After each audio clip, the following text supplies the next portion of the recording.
যে সরকার এই দেশের মানুষের ভোটের অধিকার দিবে, মানুষকে কথা বলার অধিকার দিবে, মানুষকে ব্যবসা বাণিজ্য পরিচালনা করার সুষ্ঠু একটা পরিবেশ দিবে, আমাদের নীতি সহায়তা দিয়ে সাহায্য করবে, সেরকম একটি সরকার আমরা চাই, যে সরকার জনগণের সরাসরি ভোটে নির্বাচিত হবে। তাই আজকে মঞ্চে উপবিষ্ট নেতৃবৃন্দ অনেক সুন্দর কথা বলেছেন। যদি শেষ না হয়ে যায়, ভবিষ্যতে যেন আমাদের যে কোনো সংকটে, যে কোনো সমস্যায় আবার আমরা একসাথে হয়ে আমাদের সমস্যাগুলি দেশের মানুষের সামনে তুলে ধরতে পারি, জাতির সামনে তুলে ধরতে পারি।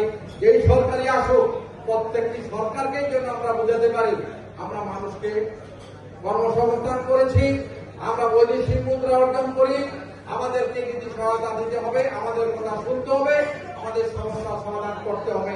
যখন এই সমস্যা আসবে, আমরা ঐক্যবদ্ধভাবে সেই সমস্যা সমাধান করার জন্য। FTV, welcome to my channel.